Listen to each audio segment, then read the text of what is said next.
أعوذ بالله من الشيطان الرجيم. بسم الله الرحمن الرحيم. الحمد لله رب العالمين، والصلاة والسلام على أشرف الأنبياء والمرسلين وعلى آله وصحبه أجمعين.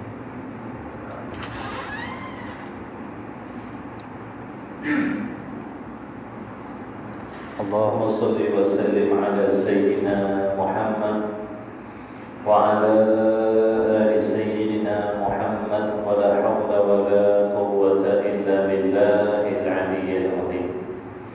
لرضا الله تعالى. الفاتحة. أعوذ بالله من الشيطان الرجيم. بسم الله الرحمن الرحيم. الحمد لله رب العالمين الرحمن الرحيم مالك يوم الدين. إياك نعبد وإياك نستعين. اهدنا الصراط المستقيم، صراط الذين أنعمت عليهم غير المغضوب عليهم ولا الضالين. آمين. أعوذ بالله من الشيطان الرجيم. بسم الله الرحمن الرحيم. الحمد لله رب العالمين، والصلاة والسلام على رسول الله وعلى آله وصحبه أجمعين. سبحانك لا علم لنا إلا ما علمتنا إنك أنت العليم الحكيم. اللهم افتح علينا حكمتك وانشر علينا من خزائن رحمتك يا أرحم الراحمين. ربنا زدنا علما وفهما يا كاشف المشكلات. اكشف الحجب عن وجوه هذه المعاني حتى نطلع على خفيات هذه المسائل، واحفظنا من الخطأ والضلال، فأنت موفق كل أمر وأنت علام الغيوب برحمتك يا أرحم الراحمين. وهب لنا يا وهاب علما وحكمة ولرزق يا رزاق كلنا مسهلا بالخير يا فتاح. فافتح لنا يا الله بالهدى بالعلم كلنا يا عليم مفضلا. اللهم علمنا ما جهلنا وذكرنا ما نسينا. اللهم اجعل أعمالنا خالصة لوجهك الكريم. وصلى الله على سيدنا محمد وعلى آله وصحبه وسلم. الحمد لله رب العالمين. أما بعد، والسلام عليكم ورحمة الله وبركاته. Hadirin hadirat rahimakumullah. Segala puji bagi Allah Subhanahu wa taala yang memanjangkan umur kita, sudah diberi kesempatan untuk kita bertemu lagi pada malam ini untuk menyambut kembali bacaan kitab Risalah Misbahul Munir yang berbicara tentang ilmu usuluddin. Sambungan kita pada malam ini pada muka surat 78 edisi Jana Rumi. Diharapkan hadirin hadirat, muslimin muslimat, mukminin mukminat yang hadir sihat walafiat. Sama-sama kita mengikhlaskan hati kita. Mudah-mudahan Allah merezekikan dengan limpah kurnianya kepada kita ilmu yang bermanfaat, bagi pula berkat dunia dan akhirat. Allahumma amin. Kata musannif, huraian sifat yang ke-21. Ini setelah dinyatakan 20 sifat yang wajib bagi Allah Ta'ala, serta dinyatakan lawannya yang mustahil 20. Jadi kita dah belajar 40 akidah yang bersangkut paut dengan Allah. 20 yang wajib, daripada sifat wujud sampai kaunuhu mutakalliman. Itu semuanya sifat yang wajib bagi Allah. Yang paling asas, yang tak boleh tidak, mesti kita belajar satu persatu. Banyak 20. Itu sifat yang wajib bagi Allah. Lawannya sifat yang mustahil. Lawannya sifat yang mustahil pun sebanyak 20. Yang mustahil itu bukan sifat Allah. Yang wajib sifat Allah. Jangan keliru pula. 20 yang wajib sifat Allah, yang lawan di mustahil itu bukan sifat Allah. Itu sifat yang tidak layak, yang tidak ada, yang maha suci Allah Ta'ala daripadanya. Sebanyak 20 sifat juga. Jadi dah 40 kan? 40. Jadi kena faham betul 40. Yang 20 tu kita pegang dalam hati, yang 20 tu kita sucikan hati kita. Daripada meletakkan sifat-sifat kepada Allah. Contohnya sifat tiada Tuhan, sifat baharu Tuhan, sifat binasa Tuhan, sifat berbilang-bilang Tuhan, sifat serupa Tuhan. Itunya semuanya mustahil. Itu bukan sifat Allah. Baik, pada malam ni kita nak dinyatakan oleh Musannif rahimahullah ta'ala sifat Allah Ta'ala, iaitu sifat yang ke-20, namanya ataupun hukum sifat ni harus. Sifat yang harus bagi zat Allah Ta'ala. Kalau sifat yang wajib bermaksud sifat yang tak boleh tidak, mesti ada pada zat Allah pada sedia kala lagi dan kekal selama-lamanya pada zat Allah. Itu sifat yang wajib. Kemudian yang mustahil dengan makna sifat yang tidak ada sekali-kali pada Allah sebanyak 20. Tidak ada sifat tersebut, tidak ada pada Allah sedia kala lagi, sentiasa tiada, dan tidak boleh terima ada selama-lamanya. Sifat mustahil. Ada pun sifat yang harus bagi Allah. Apa yang dikehendaki dengan sifat yang harus bagi Allah? Sifat yang harus bagi Allah ni bererti suatu sifat, suatu perkara yang akal kita boleh menerima adanya dan boleh kita juga menerima tiadanya. Ada pada Allah sifat ni kita boleh terima, tak ada pun boleh berlaku benda tu akal boleh terima, tak berlaku pun akal boleh terima. Itu maksud harus. Apa dia? Baik. Kata musannif, wajib pada syarak atas tiap-tiap mukallaf mengetahui serta mengaku di dalam hatinya. Wajib tahu serta mengaku. Maksud mengaku ni membenarkan, serta yakin di dalam hati, serta jazam di dalam hati. Mana tidak berubah-ubah. Dalam hati kita tidak berubah-ubah. Jadi wajib mengetahui serta mengaku di dalam hatinya, hati mukallaf, baik lelaki ataupun perempuan. Apa yang wajib kita tahu dan wajib kita imani di dalam hati, iaitu dengan tentu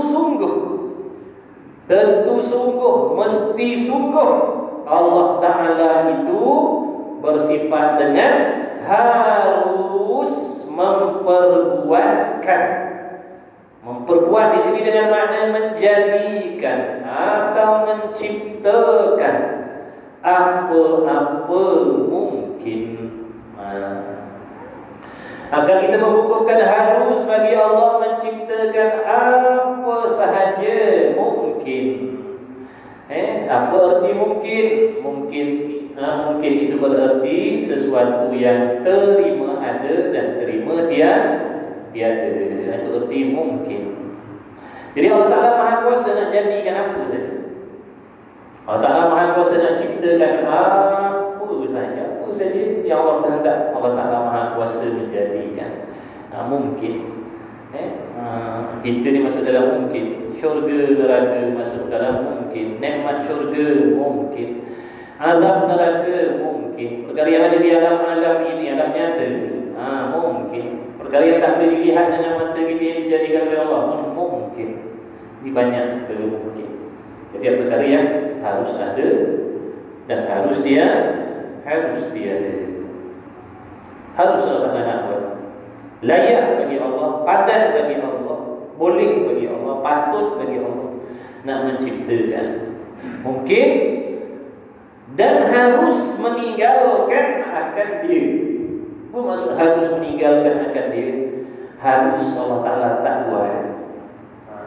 Harus meninggalkan maksudnya harus Allah tak buat. Allah Ta'ala tak cipta. ciptakan pun akan boleh terima. Contoh macam rezeki. Rezeki itu mungkin. Rezeki kita besok, makan minum kita besok, masuk dalam perkara mungkin. Umur kita besok, hidup kita besok, masuk dalam mungkin. Harus Allah Ta'ala nak menjadikan kita hidup besok, akan diterima. Besok Allah Ta'ala nak ambil nyawa kita, akan boleh diterima. Harus. Besok yang miskin jadi kaya, akan diterima. Yang kaya jadi miskin, akan boleh diterima. Yang beriman besok dia jadi kufur, wal'iyadzubillah, akan diterima. Yang kufur besok dia beriman kepada Allah, akan boleh diterima. Sebab perkara itu semuanya masuk dalam mungkin. Harus bagi Allah menjadikan, harus bagi Allah tidak menjadikan. Boleh. Senang, susah, sehat, sakit, selamat, tidak, bahagia, celaka, berkahwin, bercerai, ikutlah. Itu semua masuk dalam perkara mungkin. Harus bagi Allah menjadikan, harus bagi Allah tidak menjadikan. Bukan mesti Allah menjadikan. Ini perbezaan. Dan mesti kita kena faham betul. Sihat kita, senang kita, bahagia kita, selamat kita, semuanya harus bagi Allah menjadikan. Bukan mesti Allah menjadikan. Mesti Allah menjadikan sihat, mesti Allah Ta'ala menjadikan kaya, mesti Allah menjadikan senang. Dah tak mesti. Tapi kebanyakan kita bila didengar daripada rumutan yang keluar daripada mulut-mulut kita, yang mana rumutan itu datang daripada hati sebenarnya, seolah-olah kita ni memiliki pegangan dan kepercayaan yang Allah ni mesti buat benda yang baik-baik untuk kita. Sebab tu bila Allah Ta'ala bagi kita sakit, ataupun Allah bagi kita masalah, Allah turunkan bala, kita merumut-rumut. Jadi seolah-olah tak patut Allah buat macam tu. Seolah-olah tak patut Allah bagi kita sakit, tak patut Allah bagi kita rugi kalau berniaga, tak patut Allah Ta'ala bagi kita cedera. Bukan tak patut, harus bagi Allah. Bila kita dah tahu, bila kita dah faham sehat ataupun sakit, untung ataupun rugi tadi, harus sahaja bagi Allah menjadikan untuk kita, tidak wajib dan tidak mesti.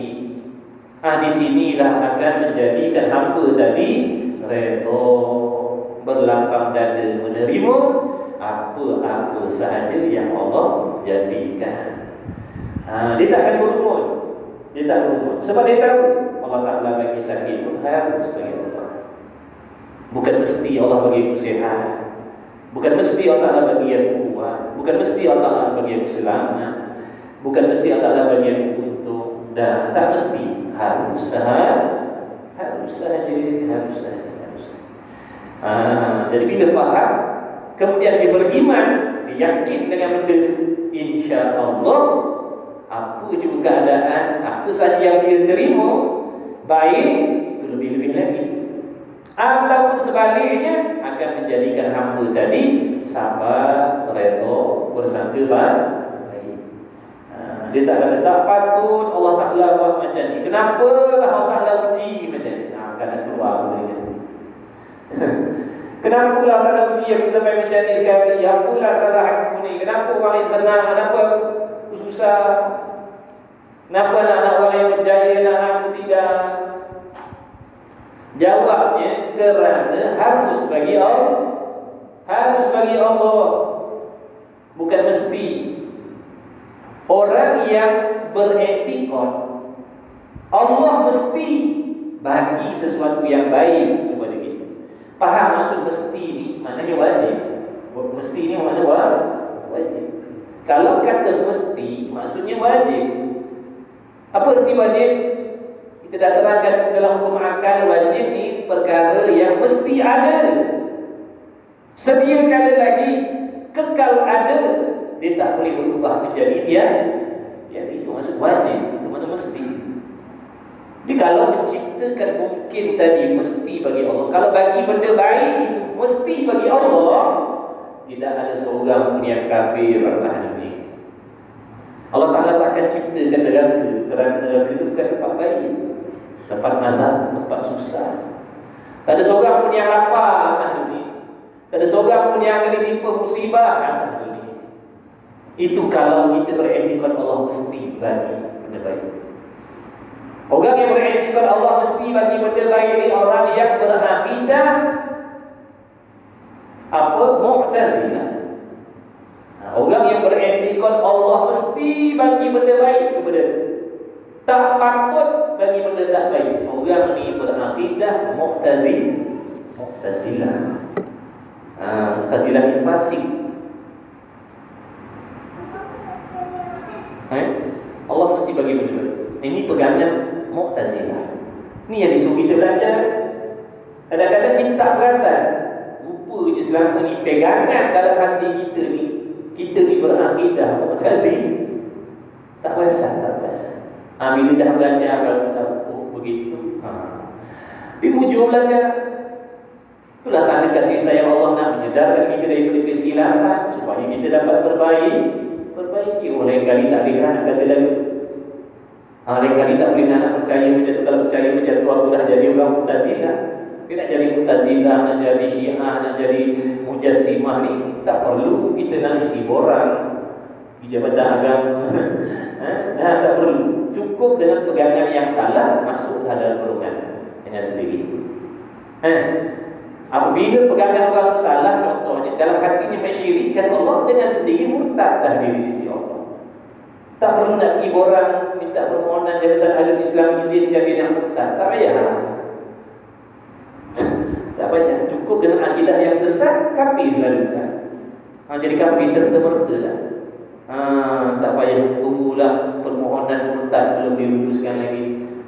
Cuma tengok macam mana kalau duduk murtad lah. Kalau tak duduk nak buat lagu mana, duduk di dalam Islam. Dah kafir dah walau tak lulus.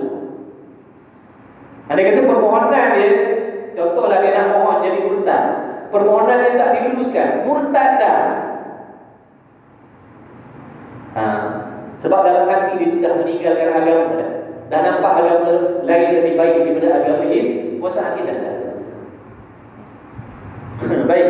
Jadi sifat yang harus bagi Allah menjadikan sesuatu ataupun tidak menjadikan, harus bagi Allah, layak bagi Allah, adil bagi Allah. Allah nak bagi kita kenyang ataupun dia adil. Apa maksud adil? Meletakkan sesuatu kena pada tempatnya. Dia nak bagi kita lapar pun dia tetap adil. Adil ni sifat Tuhan. Adil ni sifat yang wajib bagi Allah. Adil ni sifat kesempurnaan. Bila kata sifat kesempurnaan, sifat yang wajib, dia tak boleh berubah-ubah. Dia tak boleh berubah. Allah kekal adil selama-lamanya. Tak ada kadang-kadang dia zalim dah. Zalim itu bukan sifat Tuhan. Maknanya sentiasa Allah Ta'ala tu membuat sesuatu, memerintah sesuatu, menyuruh sesuatu, belajar sesuatu, kena pada tempatnya.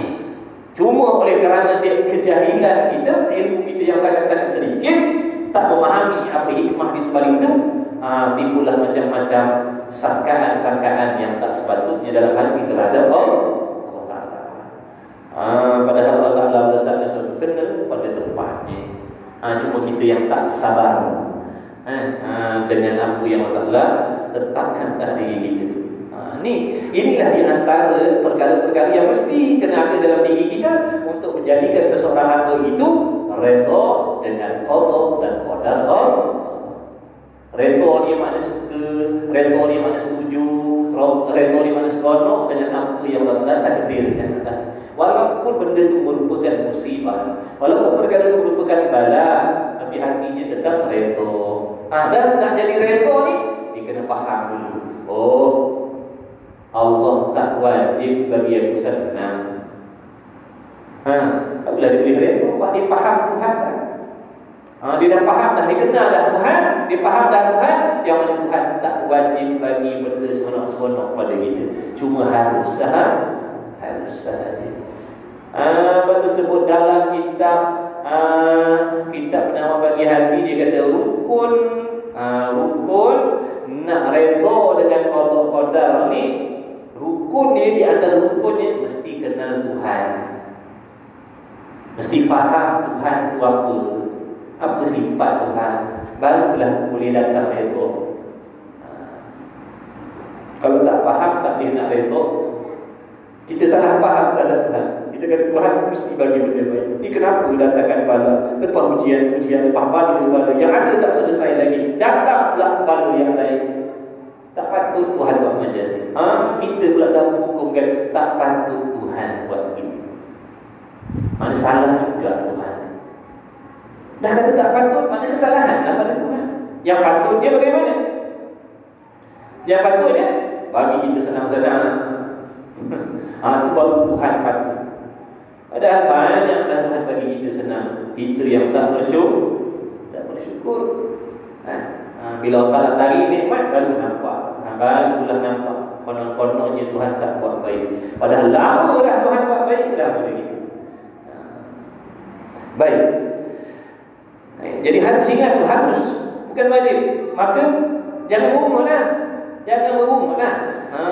Sabar, tahan lidah daripada merungut.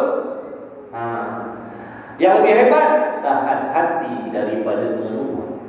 Kerana walaupun kita tak merungut di lidah, di mulut, Allah tetap mendengar, Allah tetap mengetahui rungutan di dalam hati. Kan?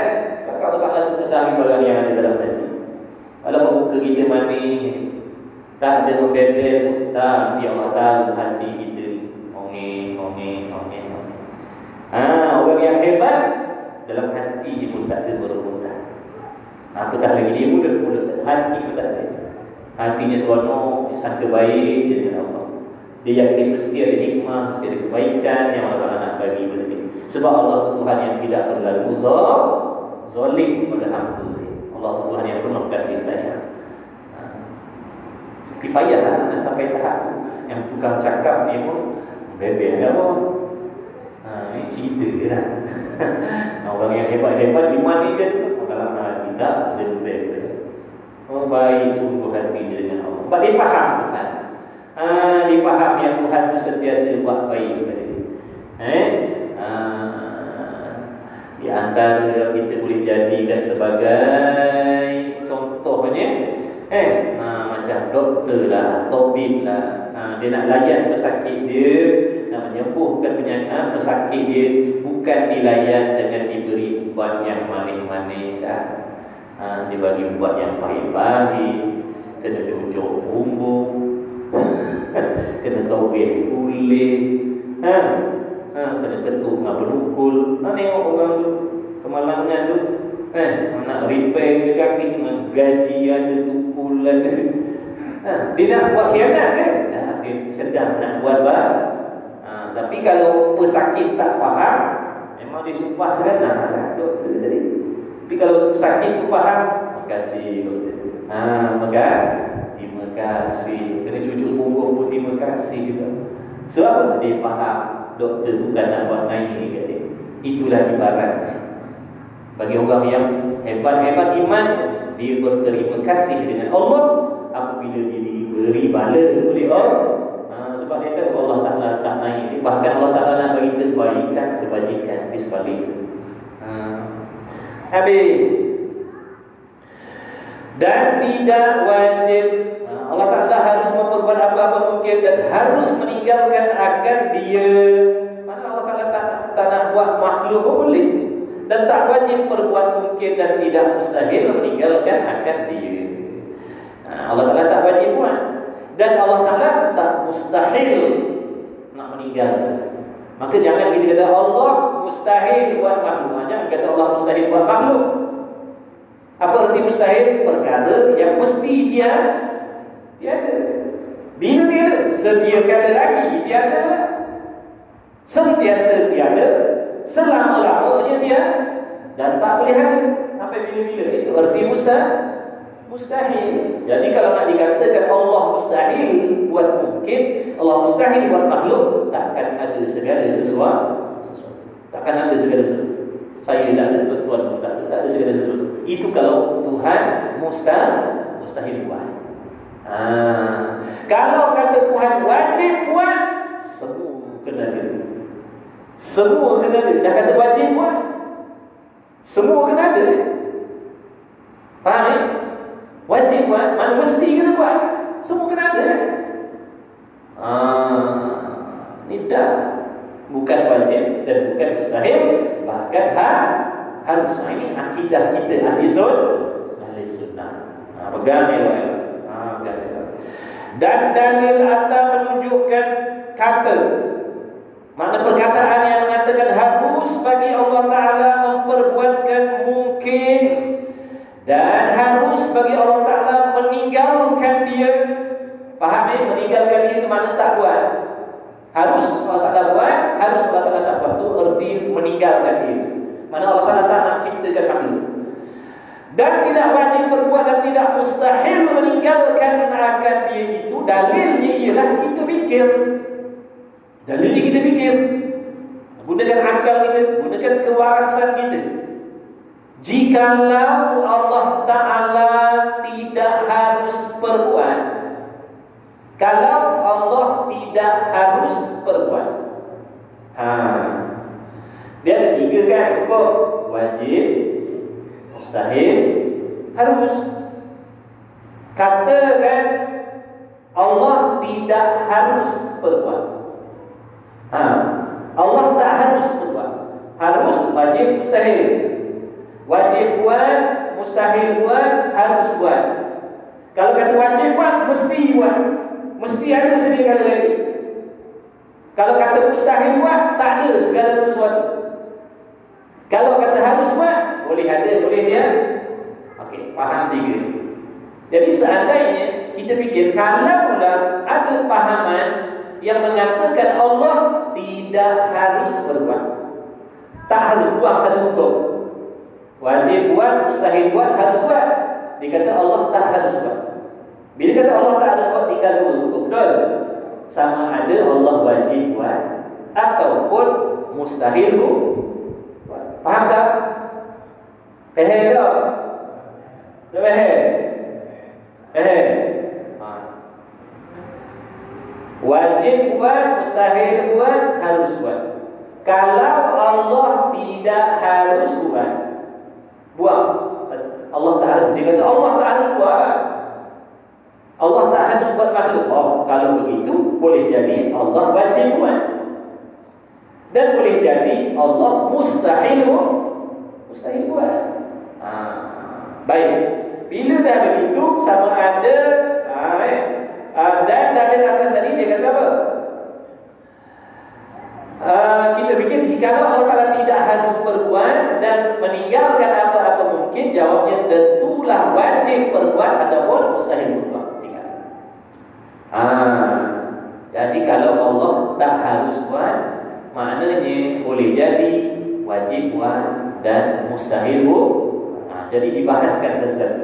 Boleh tak akal kita terima 2 benda ni? Kita bincangkan. Baik, kita bincangkan. Dan jika wajib berbuat mungkin, yang mustahil ni let dulu. Yang mustahil ni letak tepi dulu. Kan kita bincang. Kita bincangkan masalah Allah wajib buat. Kalau Allah wajib buat, apa jadi? Akal boleh terima ke? Akal tak boleh terima. Kalau nak dikatakan Allah wajib buat, faham erti wajib tadi ya? Wajib ni maknanya mesti ada, mesti berlaku, mesti terjadi, sedia kala lagi mesti ada, tak boleh hilang selama-lamanya. Itu erti wajib. Baik, jadi kalau Allah Ta'ala wajib buat mungkin, maka tentulah mungkin ini jadi qadim. Tentulah kita semua ni jadi qadim. Bukankah tiap-tiap perkara yang wajib itu qadim? Bukankah tiap-tiap perkara yang mesti ada itu sedia kala? Jadi kalau Allah Ta'ala wajib buat kita, maknanya kita ni, saya dan tuan-tuan ni, alam ni semuanya mestilah qadim. Mestilah sedia kala. Bukan umurnya 30, bukan umurnya 40, bukan umurnya 20. Dah Qadim maknanya sedia kala. Siapa sini sedia kala? Jatuh tangan. Kita ni semua baharu. Kalau Allah Ta'ala wajib buat kita, dia kata Allah wajib buat, maksudnya kita ni sedia kala. Betul ke? Cerenung sekejap, antara nak minum. Kok boleh terima lah. Kok boleh terima. Cik fikir je, aku ni sedia kala lah.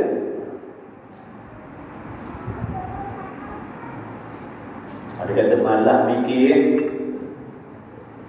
siapa pula sedia kala baru. Maknanya akal kita tak boleh terima. Akal tak boleh nak terima. Saya nak kata saya ni Qadim, tak boleh terima. Sebab apa? Umur saya baru 30. Percaya? Percaya kan? Boleh jadi dah harus. Maknanya umur kita baru 30, baru 20, baru 40. Macam mana pula kita nak kata kita Qadim kalau Qadim ni tak disahkan dengan masa dan waktu. Jadi cara terangnya, akal tak boleh terima nak mengatakan Allah wajib tak boleh pakai. Orang nak kata Allah wajib buat, kalau wajib buat mesti sediakan. Dah, itu baharu bukan sediakan. Maka akal tak boleh terima. Akal tak boleh terima. Tengok, kerana tiap-tiap yang wajib pada akal itu tentulah Qadim. Itu sifir itu tuan-tuan. Tiap-tiap perkara yang wajib mesti Qadim. Ni wajib pada akal ni, bukan wajib syarak tu. Bukan wajib semayang, wajib puasa tu wajib syarak. Ini wajib akal. Kerana tiap-tiap yang wajib pada akal itu tentulah Qadim. Kalau kata Allah Ta'ala wajib buat, tentulah Qadim. Tentulah kita ni Qadim. Tentulah kita ni sedia kala maksudnya. Tentulah kita ni tidak ada permulaan. Tak ada permulaan. Dan iaitu nak mengatakan Allah wajib buat mungkin ini Qadim mustahil. Akal tak boleh terima. Akal tak boleh terima sebab apa pula akal tak boleh terima? Kerana mungkin ini baru ada. Betul? Mungkin ini baru ada. Dia kata mana pula baru Ustaz? Saya lama dah. 70 dah umur. 70 pun baru. 80 pun baru. Sebab baru ni maksudnya tiap-tiap sesuatu yang ada permulaan. Walaupun juta tahun sekalipun baru juga. Dan dengan baru ada dengan pandangan dua mata kita. Mata kita sendiri dah menyaksikan makhluk ni baru ada. Cucu kita baru lahir, anak kita baru lahir. Benda di masjid ni baru dijadikan. Mata kita sendiri dah menunjukkan, jadi bukti dah. Apa yang kita tengok ni jadi saksi, jadi bukti bahawa benda-benda ni baru tidak sediakan. Lalu akal kita kata, tak boleh pakai pendapat yang mengatakan Allah wajib buat. Kerana kalau Allah wajib buat, mesti sediakan. Dan jadi masalah wajib buat boleh tak? Akal boleh terima tak nak mengatakan Allah wajib buat makhluk? Boleh ke tak boleh? Tuan, orang kerubung malu dengan orang pergi konsert. Apa khabar semua?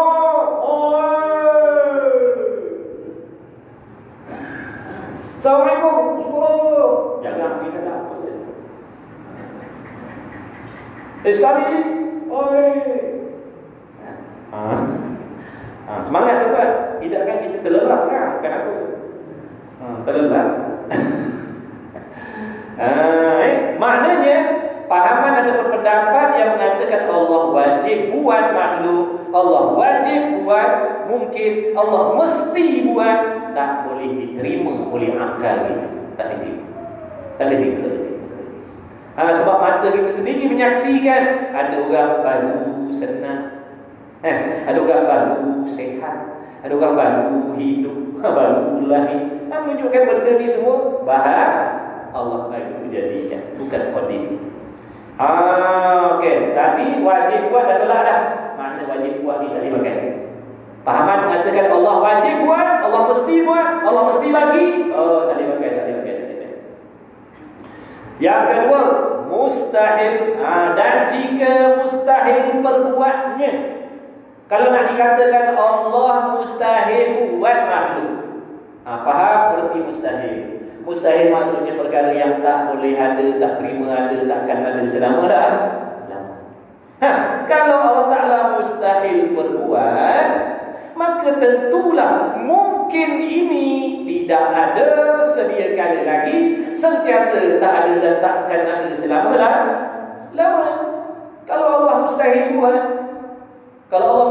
takkan ada sesuatu dah tu. Betul kan? Kerana tiap-tiap yang mustahil ialah barang yang tentu tiada. Mustahil sesuatu yang tentu tiada, barang yang mesti tidak ada, sedia kala lagi tidak ada. Itu makna mustahil. Jadi pahaman dan pendapat nak mengatakan Allah mustahil buat, Allah mustahil cipta, Allah mustahil bagi, Allah mustahil jadikan, hukumnya mustahil. Maknanya tak boleh terima pahaman. Pendapat tu tak boleh terima, dia akal dia. Akal kita yang waras lah. Kalau sengit boleh jadi diterima. Akal yang waras dia kan tak boleh terima. Sebab apa? Kerana tiap-tiap yang mustahil itu barang yang tentu tiada, dan itu mustahil. Sebab mustahil? Kerana mungkin ini sudah ada setengah-setengah. Mungkin makhluk ni dah ada dah setengah-setengah, dengan disaksikan, dengan musyahadah yang ni dipandang oleh mata kita sendiri. Mata kita sendiri menyaksikan ada makhluk ni kan. Bahkan putih mata kita ni pun makhluk Allah juga. Dah macam mana nak kata Allah mustahil buat? Mustahil buat tak ada sesuatu buat. Ni ada ni comok anak ni. Yang ada comok anak ni apa? Makhluk lah. Jadi pahaman dan pendapat ataupun akidah mengatakan Allah mustahil buat pun tak boleh pakai. Kerana mata kita dah menyaksikan makhluk ini ataupun mungkin ini dah ada setengah-setengah. Apa maksud dah ada setengah-setengah kan? Maksud ada setengah-setengah ni bukan dah ada semua. Anak kita dah ada ke semua?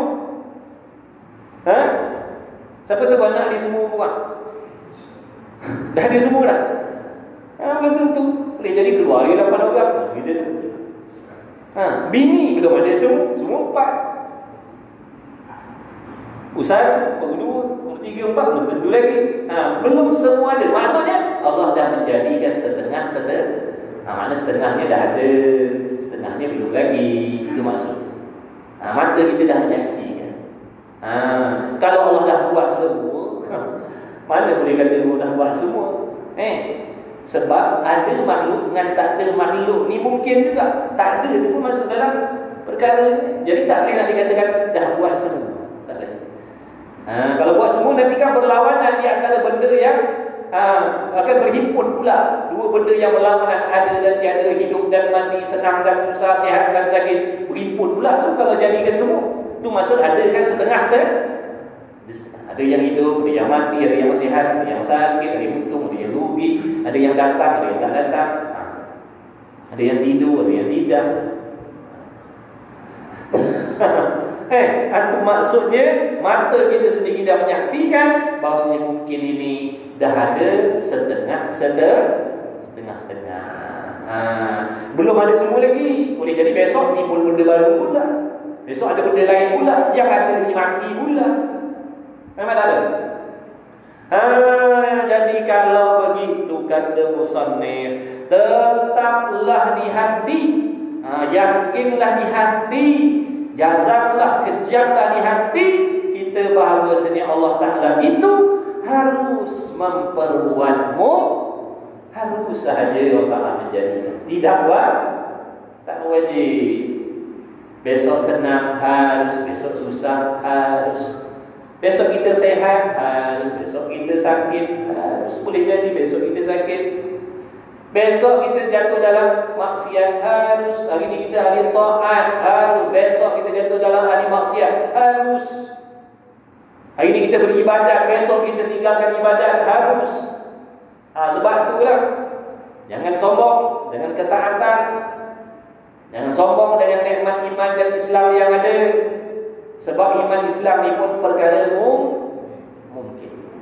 Kata Imam Al-Ghazali rahimahullah, jangan bersenang-senang hati, jangan berseronok sangat dengan nikmat iman Islam yang dah ada.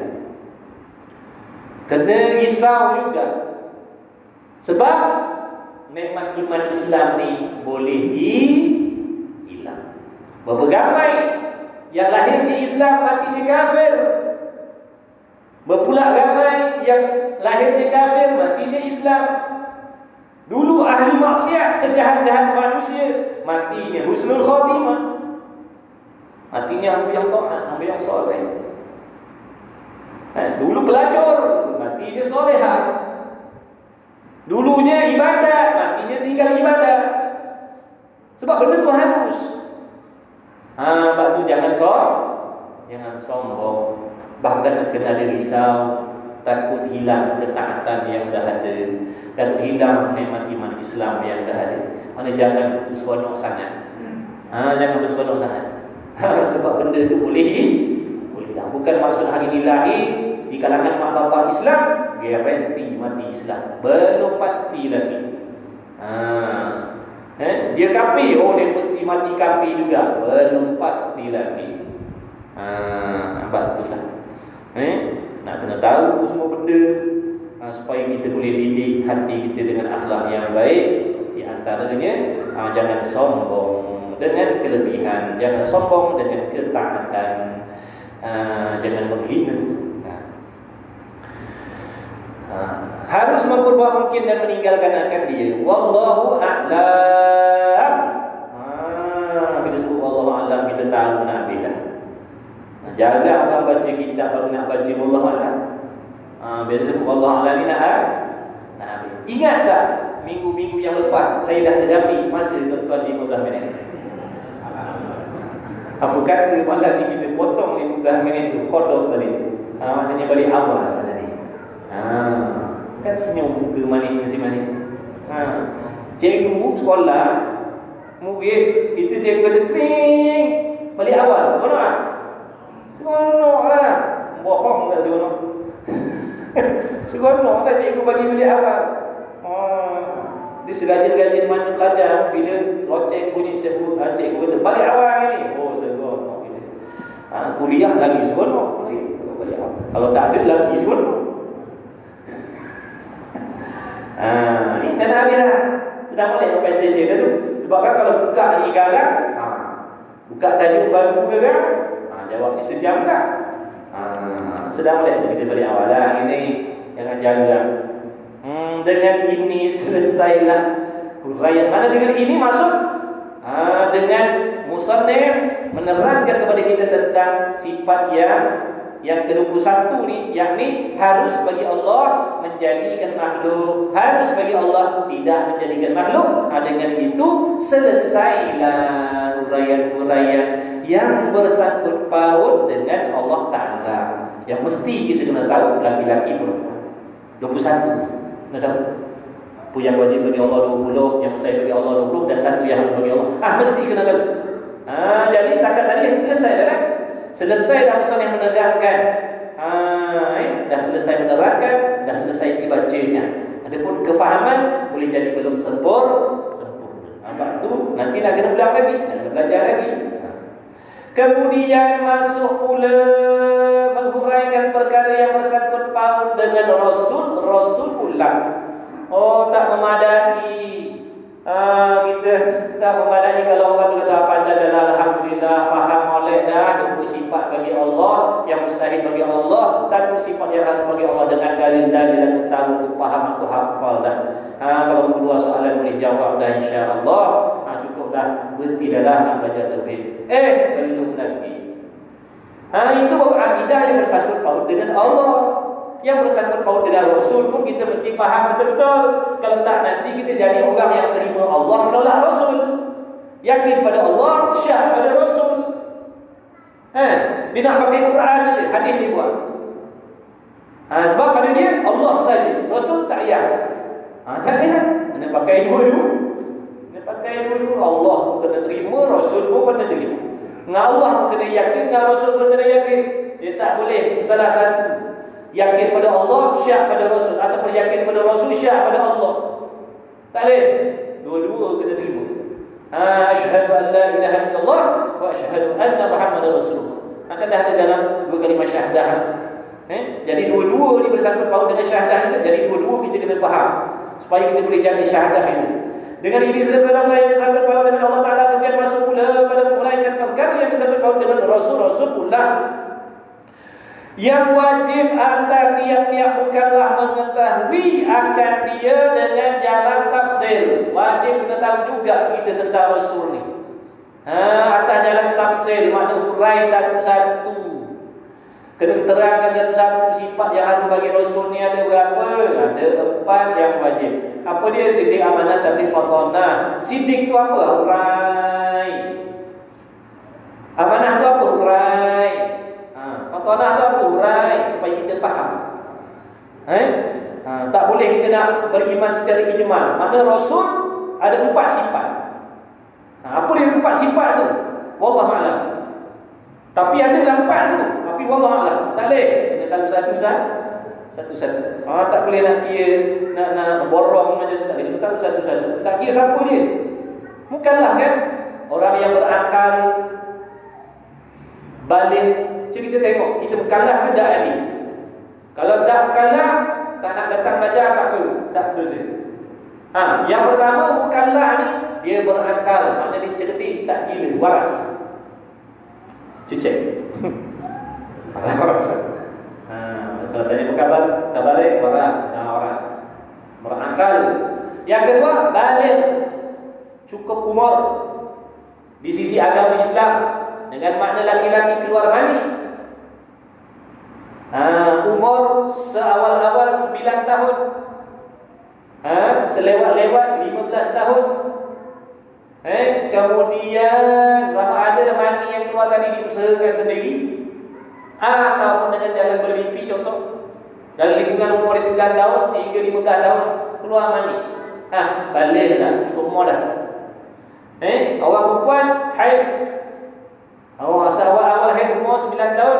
Kalau umur 7 tahun setengah keluar darah, itu bukan darah haid, mana belum balik lagi. Seawal-awal, paling awal dikira balik keluar darah haid umur 9 tahun.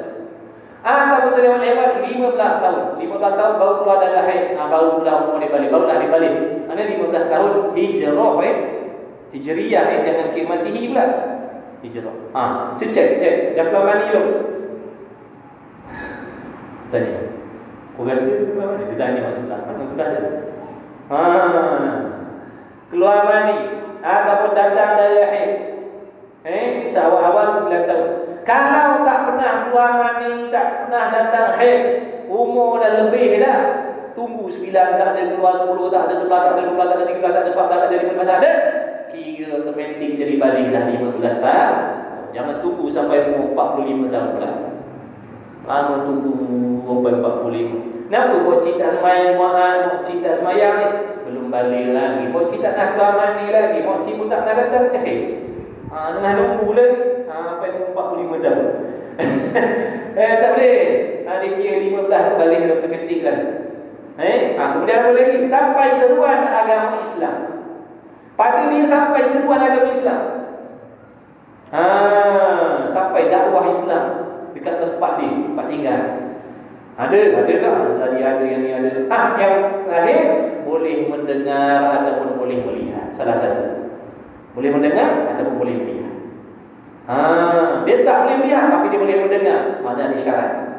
Dia tak boleh mendengar tapi boleh melihat. Ada syarat. Dia tak boleh mendengar dan tak boleh melihat dan tak boleh mendengar. Tak cukup syarat. Mana dia tidak bukan.